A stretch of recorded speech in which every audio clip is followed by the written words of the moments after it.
Самцхан залуучдаа хайтек хийгч байна. Өнөөдөр видеогоор бид компьютерийн үйл ажиллагааг шалгах, онцлох, аргашил зөвлөгөөнүүдийг хүргэхээр бэлтлээ. CPU RAM-ны доктортой үйл ажиллагааг шалгахад танд Prime 95 хэрэгтэй. Програм нь өөрөө болвол жижигхэн, дээрээс нь хамгийн энгийн байдлаар таны компьютерийг шалгана. Task Manager руу ороод та өөрийнхөө CPU болон memory-ны ачааллыг харах боломжтой. За, энэгээр бид нэр Prime 95 нэгээд Prime 95-аас torture test гэж байна. Torture test гэдэг нь өөрөө stress test буюу ачааллыг 100% хүчээр хүргэх зорилготой ийм програмын хэсэг байна. За тэгэхээр та өөрөө torture test-н дээрээ F50 буюу level 1-2-ын кэшинг халалтыг буюу CPU-ны халалтыг давхар хэр их тижээлж байгааг нь давхар шалгах боломжтой. Гэхдээ blend гэхээр ерөнхийдөө бүх үйл ажиллагааг шалгах зорилготой байдаг. Тэгэхээр бид нар бол blend-ийг сонгох нь хамгийн зөв сонголт. Тэгээд та blend сонгосны дараа OK дарахад ерөнхийдөө бол хідэн CPU core болон threads байгаа. Тэрний дагуу workload үүснэ. Энэ workload нь болохоор тодорхой CPU-ны нэг core-ыг ачааллыг үүсгэж өгж байгаа гэсэн үг. За тэгэхээр бид нар Task Manager руу орох юм бол юу болсон бэ гэхээр нөгөө ажиллаж исэн 0-оос 3 байр ачаалж исэн CPU маань 100% хүрсэн байна.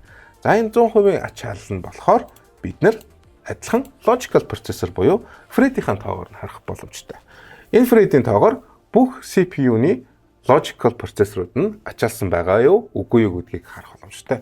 Мөн тэрнээс гадна RAM-ны ачаалал өөрөө бас адилхан тулж RAM-ны нийт хэмжээгээр RAM-ыг дүргэж ачааллуулж шалгаж байгаа.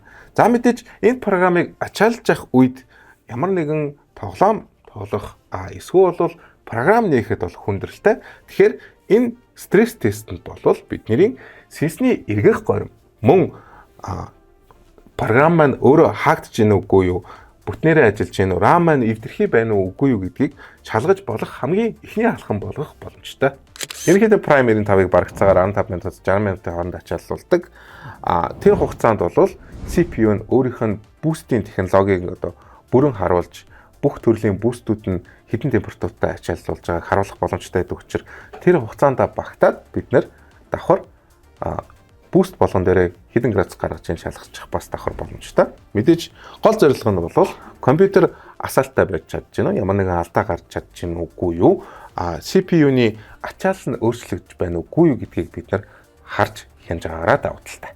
CPU RAM 2-оор шалгаад дуусчихлаа. Тэгэхээр бид нэр шалгах хамгийн сонирхолтой зүйл нь бол карт. Картыг бол ерөнхийдөө бид нэр тоглоомоор шалгуулж болно. Эсвэл бол Unity Superposition-ээр шалгуулж болно. Unity Superposition яагаад ашиглаж байгаа бэ гэхээр full mark бодох юм бол энэ өөрөө power virus биш. Power virus гэхээр өөрөө програм нь карта эвдэх гэж үзэж байна. Байж боломгүйгээр өндөр ачаалал авч байна. Дээрээс нь хамгийн өндрөөр тижээлийг зарцуулахыг шаардаж байна гэдэг учраас бид нэр formark ашиглахгүй оронд нь Unity Superposition ашиглаж байгаа гэсэн. Superposition хоёр горимтай. Нэг нь stress test-ний горим, нөгөөх нь benchmark-ны горим. Stress test-ний горим нь болохоор картыг удаан хугацаагаар шалгах зорилттой. Нөгөө арга нь болохоор benchmark руу ороод та бусад график карттай оноогоо харьцуулж болно. Энэ нь болохоор таны график картыг бусад график картуудтай онооны хувьд харьцуулж эсвэл болвол та өөрийн график картны оноог адилхан серийн график карттай харьцуулж шууд зөв ажиллаж гин үгүй юу шууд харчих болно гэсэн. Тохиргооны хувьд гэх юм бол гейм горим нь өөрөө стресс тестний горимыг илэрхийлж байгаа. Та энэ дээр нягтрчлалыг өгөөд за жишээлбэл та RTX 5070 гэж бодоход би бол 4K preset дээр нь тавиад тэгээд run дарна. За энэ яг уу гэхээр таныг нэг өрөөрөө шийднэ. Энэ өрөөнд дотор та өөрөө тохиргоог нь хийгээд ачааллуулах боломжтой. Энэ хугацааны хувьд гэх юм бол 5 минут байсан ч болно, 30 минут байсан ч болно. Гэхдээ ерөнхийдөө бол benchmark-ийн хувьд өөрөө илүү найдвартай байдаг. За та benchmark-ийн performance руу ороод preset-ийн хувьд адилхан 4K болон 8K эсвэл 1080 extreme дээр тавиад run дарна. За энэ run дарснаар яг гэхээр мэдээж engine нь өөрөө уншаад тэгээд engine доторх аль хэдийн бэлдсэн 17 ширхэг scene байгаа. За энэ сценүүд нь яах вэ гэхээр тодорхой нэг юмыг ачаална гэсэн үг. За жишээлбэл ray reconstruction яаж ажиллаж байна? Эсвэл болвол particle-ууд яаж хөдөлж байна? Shadow юм уу? Ambient occlusion-ыг одоо картны хэсэг болгоныг тусад нь шалгах зорилттой ийм 17 сценийг бусдаа нэгнтэй комбинацтай оруулаад танд бенчмарк төрөл болгож хувиргаж өгч байгаа гэсэн үг. Бенчмарк явж явах явцад харах ёстой зүйл нь болохоор мэдээж FPS. Тэрнээс гадна температур, тэгээд graphics болон memory-ны гестрийн үйл ажиллагааг харах боломжтой. За тэгэхээр FPS бол нэг чухал биш. FPS нь өөрөө та 1080 Extreme дээр нэг FPS гарах боломжтой. 4K болон 8K пресетүүд дээр арай өөр FPS гарах боломжтой. Тэгэхээр адилхан серийн картууд хэдэн FPS гаргаж байгаа нь нэг чухал биш. Ягаад гэвэл адилхан оноотой гарч ивэл нэг л үр дүнд хүрч байгаа гэсэн үг. Бид нар сонирхолтой зүйл нь мэдээж карт шалгаж байгаа юм чинь температур. За миний хувьд бол 61 градустай байна. Гэхдээ та арай хуучин thermal paste муудсан график карт харахаар бол 75, 80 хүрч байгаа тохиолдол байгаа. 80 хүртэл болвол асуудалгүй гэж үздэг.